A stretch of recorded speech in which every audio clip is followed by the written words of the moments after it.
Yo! John Kim 77 here. I am so excited today. I am with Flori. She's the co-founder of the BlockFi. But we were just talking just for a little bit outside before this live stream. Savage. She is not only beautiful, she has this passion to make something that is not possible. And I think that's one of like the most important trait in a founder, a co-founder, or in business, right? So, kind of want to start off by asking you about that California license, Nice. story. Yeah. So for those of you who don't know me, I'm one of the two founders of BlockFi. We started this company 2.5 years ago. We make financial products for crypto. And this year we're looking to expand into further mainstream products and helping people get into the space. We have 3 products. An interest account where you can earn interest on your crypto through BlockFi. You can borrow USD loans, which we're about to get into. Ooh. And then we also offer zero fee trading.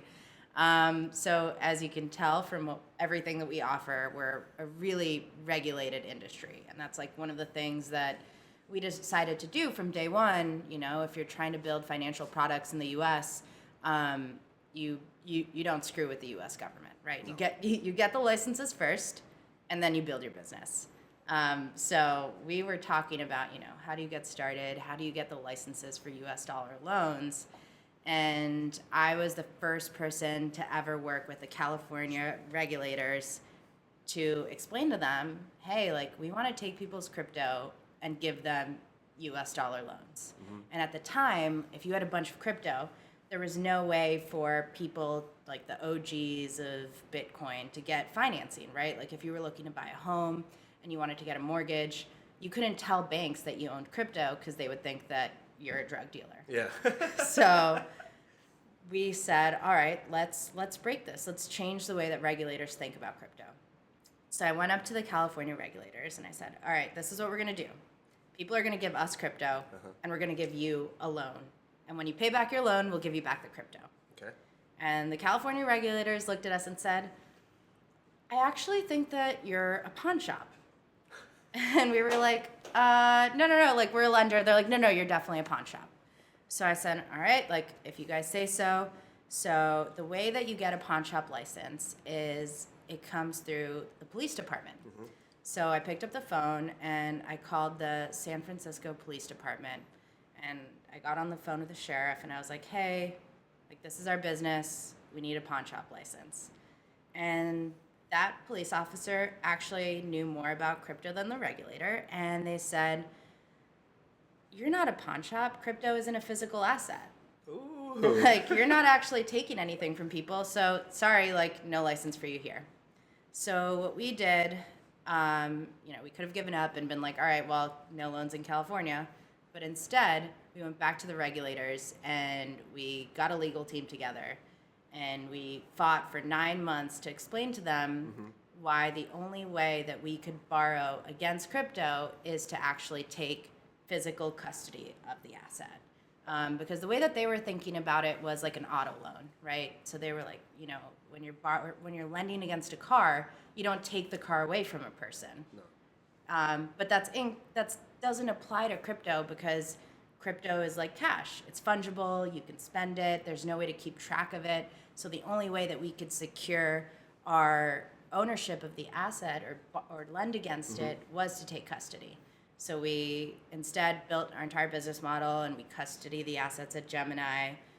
We explained that to them, and 9 months later, we got the first license. Wow. She will go down in history, right? Well, I mean, I'm still waiting for my thank you card for all the other crypto lenders that came after us. You're welcome. You're welcome. You're welcome. Hashtag savage. That's such a beautiful story because usually there's you hit so many walls and most people just give up. And you're like, not this girl. Yeah. Yeah, I can't believe you actually called the police station, and then just the fact that they try to say you were a pawn shop. Yeah, it just makes no sense. And Yeah. it's like if we had done that, it would have left crypto in this sketchy industry where Exactly. the only way to get financing on crypto assets is at a pawn shop. Like, that doesn't make any sense. Oh my gosh! So this is a lot bigger than like most people can imagine. For sure. The fact that you saved crypto from a pawn shop. Yeah. Yeah, you're welcome. You're welcome, guys. And like what's awesome is like the way that states work is that they look at every other state to copy what they're doing. So once California said, hey, you can have your license, all the other states were like, well, if California's doing it, then we can give them the license. Hey, I'm telling you. Pioneer right here. Yeah. I'm sitting with a pioneer, #savage lady that will not take no for an answer. Yeah, So, I don't hear no, I just hear try harder. oh, write that down, write that down. So I kind of wanted to ask you, we have a big community, like we call it Litecoin fam on Twitter.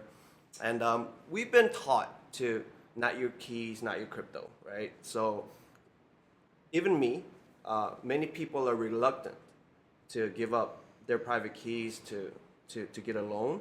So what can you tell me and the listeners safe way or your strategy in how to be involved with BlockFi without being scared? Yeah, for sure. So something that I tell a lot of people when it comes to even investing your cash is that every day that you're not investing money, you're losing money. Okay. Right? Other people are investing cash in different ways, and if you just have all of your cash, physically in your home or at a savings account or checking account earning 0 interest, you're losing money. Yep. Because things move. So when I think about not your keys, not your wallet, I definitely respect each person's personal tolerance for risk. But we don't want everyone's crypto. Okay. What I think is worth it for every single investor, be it in cash or Litecoin, is to have whatever you're comfortable with exposed to earning a little bit more interest. And that's why it's called like a risk-adjusted rate of return, right? If you can earn a little bit more on your Litecoin, I recommend putting, 1% of your holdings, 5% of your holdings, whatever's worth it to you so that your money is working for you. So I think what's important is that we just get our feet wet. I mean, they're not telling you to put your whole bag in there, right? You just 1%, 5%, and just don't miss out on the interest gains, right? So I think you heard it, guys. So if you're kind of worried, just get your feet wet. And also, like, markets are volatile, right? Yeah. Like, we're so used to it. Like, it goes up, it goes down. What's really nice about interest is that it's like a rate of return that is paid out on a monthly basis, right? So as opposed to, like, let's say an Ally investment portfolio, like, those things go up and down. The crypto market goes up and down. The interest rate, like, that's posted on the website, that's what you're going to get at the end of the month. So it kind of, like, hedges your risk against the market's volatility. Nice. And I have yet to deposit any, but I'm being honest. Are we going to do it right now? No, I after am going this. to deposit some and see what it is for myself, because if I'm gonna tweet something, I want it to be real, right, and genuine. So I'm kind of excited to deposit some of my Litecoin, which is my baby. I'm married. You know how traders say, don't be married to your coin? I'm married to Litecoin. I totally get it. So I'm going to go ahead and send some and then see how it works out. And then I can share with the community, And one other thing I want to touch on was that you guys are partnered with Gemini. Yep. Right? And Gemini is one of the most compliant. They're regulated and they do everything the right way. And so many people, like libertarian views, are, why are you so regulated? Why are you going that route? But it literally, anybody who partners with Gemini, it makes me feel like they're doing it the right way. Totally. So, and Gemini, like, it's not easy to partner with them, right? They look at every single thing that we do, our KYC program. They audit us multiple times a year to make sure we're doing things right. We're used to it because we get audited by regulators and our investors. Yeah. Every time you see us raise money, it means that every single investor in that round and all of their lawyers looked at every single thing that we do and made sure that we're doing it right. And to your point of, like, why do businesses need to be regulated? Our stance from the beginning was that the way to get crypto to grow is to bridge the existing world of finance and crypto. And the only way to do that is to get the licenses and work with the regulators and work with existing investors and introduce them into the space.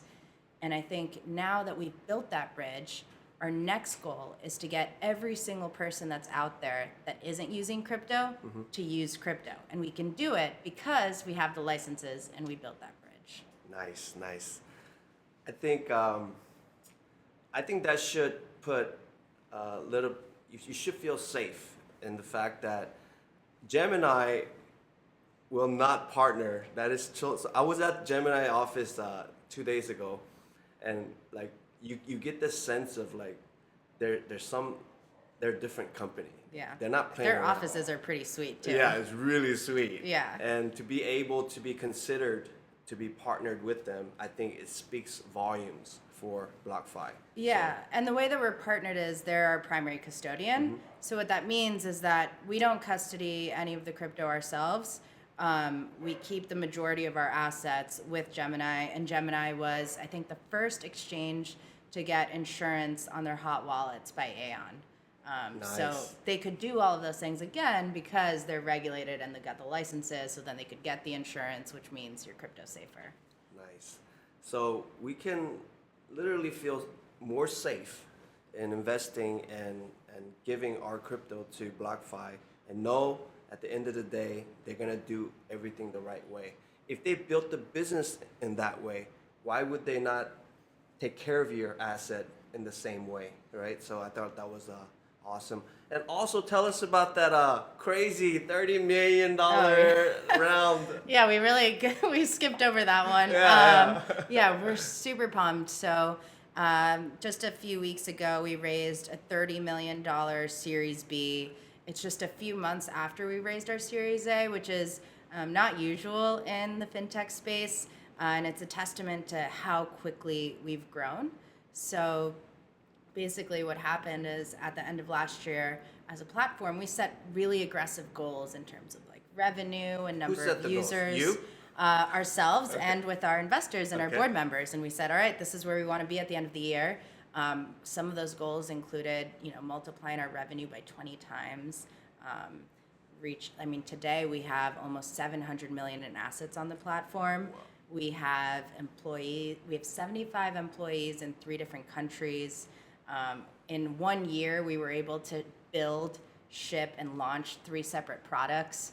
So when we got to the end of the year and we had hit all those goals and our platform was just accelerating, we realized that, in 2020, we have the one huge goal, which is how can I get people that are scared of crypto into this space? How can I build products that make them feel comfortable, that for them they're easy to use, right? And in order to do that, we needed to expand our team, do large marketing campaigns, and continue to build, some of the products that we're really excited about, like credit cards where you can earn crypto as rewards. Nice. And Are you earning Bitcoin? the first version will be earning Bitcoin, but like the way that we built our platform is to be asset agnostic, right? Okay. So our products can really serve any asset, and as the assets continue to grow, we can add products to any asset, Okay. right? So in the future, is Litecoin possible? Litecoin is definitely possible. So we need to launch this credit card, see if it works. Are people going to use it? And then from there, similar as how we launched the platform and Litecoin's available for US dollar loans and in the interest account, we can expand it to any other product. So I'm gonna say this. So last year, I went up to Tyler Spalding at the Speedin, and we weren't on there.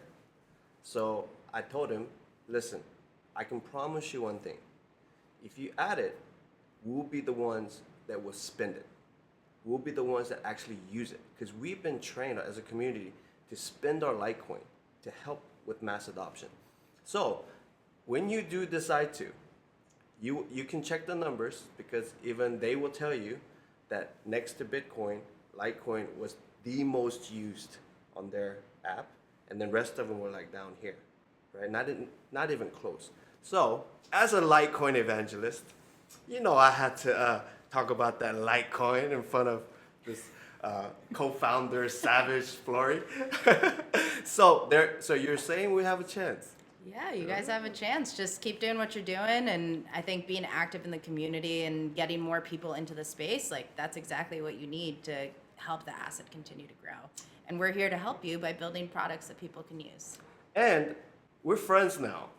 Total friends. Total Best friends. friends. Like, seriously. When you meet people in this space and you leave thinking like, I think it would have been better if I would have just stayed on Twitter, And there's certain people that you meet and you're just like, man, I'm so impressed by this person. And there's literally a handful of people that I've met that I really liked, and then most of them are like, I kind of wish we're just Twitter friends, I kind of wish I didn't meet. But you, young lady, are one of the few that I've met, and I'm literally like so impressed just by your savageness, your work ethic, and your passion, and how you build this thing and you continue to push it forward. I mean, not many people in this world knows how to like set goals and reach it, like actually reach it.